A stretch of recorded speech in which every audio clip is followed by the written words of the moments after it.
ಮಂಗಳೂರಿನ ಕರಾವಳಿಗೆ ಹೊಸ ದಿಶೆ ನೀಡುವಂತಹ ದೇಶದ ಮೊದಲ ಕೋಸ್ಟ್ ಗಾರ್ಡ್ ಅಕಾಡೆಮಿ ಕೆಂಜಾರಿನಲ್ಲಿ ತಲೆ ಎತ್ತಲಿದ್ದು ಕೇಂದ್ರ ಸರ್ಕಾರ ಅದಕ್ಕೆ 1,000 ಕೋಟಿ ರೂಪಾಯಿ ಬಿಡುಗಡೆ ಮಾಡಿದೆ. ಆತ್ಮನಿರ್ಭರ ಭಾರತ ಯೋಜನೆಯಡಿಯಲ್ಲಿ ನವ ಮಂಗಳೂರು ಬಂದರು ಮಂಡಳಿಗೆ 5,000 ಕೋಟಿ ರೂಪಾಯಿ ಬರಲಿದೆ ಎಂದು ಸಂಸದ ನಳಿನ್ ಕುಮಾರ್ ಕಟೀಲ್ ಹೇಳಿದರು. ನಗರದ ಕಸ್ಬಾ ಬೆಂಗ್ರೆ ಹಳೆ ಬಂದರು ಪ್ರದೇಶದಲ್ಲಿ ಸಾಗರಮಾಲಾ ಯೋಜನೆಯಡಿಯಲ್ಲಿ ಕೋಸ್ಟಲ್ ಬರ್ತ್ ನಿರ್ಮಾಣ ಹಾಗೂ ಡ್ರೆಡ್ಜಿಂಗ್ಗೆ ಭೂಮಿ ಪೂಜೆ ನೆರವೇರಿಸಿ ಮಾತನಾಡಿದರು. ಕೋಸ್ಟ್ ಗಾರ್ಡ್ ಅಕಾಡೆಮಿ ಕೇರಳಕ್ಕೆ ಹೋಗುವುದನ್ನು ಇಲ್ಲಿಗೆ ತಂದಿದ್ದು ರಾಜ್ಯ ಸರ್ಕಾರವು ಜಮೀನು ಒದಗಿಸಿದೆ. ಆತ್ಮನಿರ್ಭರ್ ಯೋಜನೆಯಡಿಯಲ್ಲಿ ತಲಪಾಡಿಯಿಂದ ಕುಂದಾಪುರದವರೆಗೆ ಮೀನುಗಾರಿಕಾ ರಸ್ತೆ ನಿರ್ಮಾಣ ಯೋಜನೆಗೆ ಕೇಂದ್ರ ಸರ್ಕಾರಕ್ಕೆ ವಿನಂತಿಸಲಾಗಿದ್ದು ಅನುಮೋದನೆ ಸಿಗಲಿದೆ ಎಂದರು. ಮೀನುಗಾರಿಕೆ ಇರುವುದು, ವಾಣಿಜ್ಯ ಇರುವುದು, ಎಲ್ಲ ಕ್ಷೇತ್ರಗಳಿಗೆ ಪೋರ್ಟು ಮತ್ತು ಇದೆಲ್ಲವೂ ಬಹಳ ಪ್ರಾಶಸ್ತ್ಯ ಆಗಿರ್ತಕ್ಕಂಥದ್ದು ಅನ್ನುವಂಥದ್ದು ಸಾಗರಮಾಲದ. ಹಾಗಾಗಿ ಕರಾವಳಿ ಪ್ರದೇಶಗಳಲ್ಲಿ ಸಾಗರಮಾಲದ ಮುಖಾಂತರವಾಗಿ ಅತಿ ಹೆಚ್ಚು ಅನುದಾನಗಳನ್ನು ಬಿಡುಗಡೆ ಮಾಡತಕ್ಕಂಥ ಪ್ರಯತ್ನಗಳಾಗಿದೆ.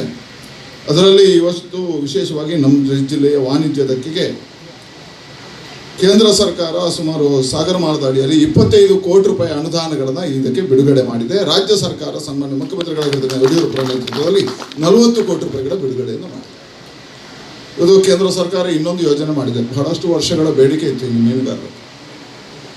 ಹಿಂದೆ ಈ ಮೀನುಗಾರಿಕಾ ಸಚಿವಾಲಯ ಅದು ಕೃಷಿ ಸಚಿವಾಲಯದ ಒಳಗಡೆ ಇತ್ತು. ಕೃಷಿ ಸಚಿವಾಲಯದ ಒಳಗಡೆ ಬಹಳ ವರ್ಷದಿಂದ 70 ವರ್ಷ ಸುದೀರ್ಘಾವಧಿಯಲ್ಲಿ ಇದು ಕೃಷಿ ಸಚಿವಾಲಯದ ಒಳಗಿದೆ. ಆದರೆ ಮೀನುಗಾರಿಕೆಗೆ ಅತಿ ಹೆಚ್ಚು ಪ್ರಾಶಸ್ತ್ಯವನ್ನು ಕೊಡಬೇಕು ಅಂತ ಇವತ್ತು ಮೀನುಗಾರಿಕೆ ಮತ್ತು ಹೈನುಗಾರಿಕೆ ಪ್ರತ್ಯೇಕವಾಗಿರ್ತಕ್ಕಂಥ ಸಚಿವಾಲಯವನ್ನು ತೆಗೆದ ಮೊದಲ ಪ್ರಧಾನಮಂತ್ರಿ ಯಾರು ಕೇಳಿದ್ರೆ ಅದು ನರೇಂದ್ರ ಮೋದಿ.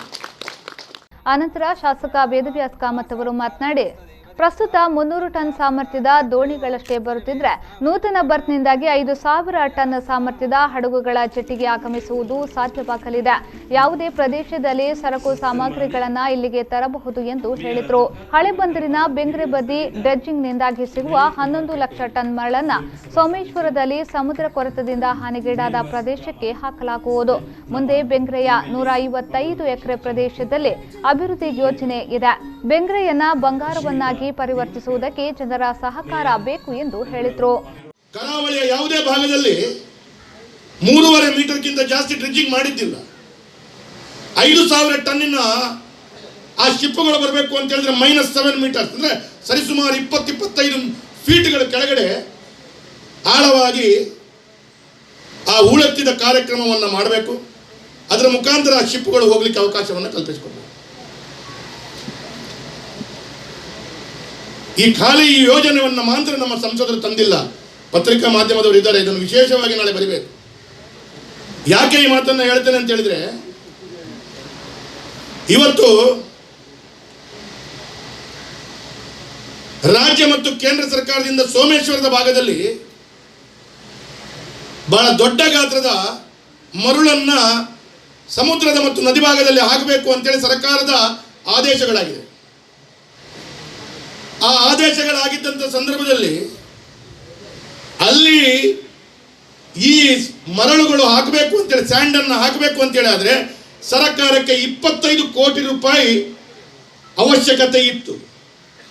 ಆದರೆ ನಮ್ಮ ಸಂಸದರು ಮತ್ತು ನಮ್ಮ ಸಚಿವರು ಏನು ಮಾಡಿದ್ರು ಅಂತ ಹೇಳಿದ್ರೆ, ಈ ಸಂದರ್ಭ ಮೇಯರ್ ದಿವಾಕರ್, ಉಪಮೇಯರ್ ವೇದಾವತಿ, ಜಿಲ್ಲಾ ಪಂಚಾಯತ್ ಅಧ್ಯಕ್ಷೆ ಮೀನಾಕ್ಷಿ ಶಾಂತಿಗೂಡು, ಮೀನುಗಾರಿಕಾ ಅಭಿವೃದ್ಧಿ ನಿಗಮದ ಅಧ್ಯಕ್ಷ ನಿತಿನ್ ಕುಮಾರ್, ಮೋಡಾ ಅಧ್ಯಕ್ಷ ರವಿಶಂಕರ್ ಮಿಚಾರ್, ಮೊಗವೀರ ಮಹಾಸಭಾದ ಅಧ್ಯಕ್ಷ ಚೇತನ್ ಬೆಂಗ್ರೆ, ತಾಲೂಕು ಪಂಚಾಯತ್ ಅಧ್ಯಕ್ಷ ಮೊಹಮ್ಮದ್ ಮೋನು, ಕಾರ್ಪೊರೇಟರ್ಗಳಾದ ಪೂರ್ಣಿಮಾ, ಸುನೀತಾ, ಜಗದೀಶ್ ಶೆಟ್ಟಿ ಬೋಳೂರು, ಮುನೀಪ್ ಬೆಂಗ್ರೆ ಮೊದಲಾದವರು ಉಪಸ್ಥಿತರಿದ್ದರು.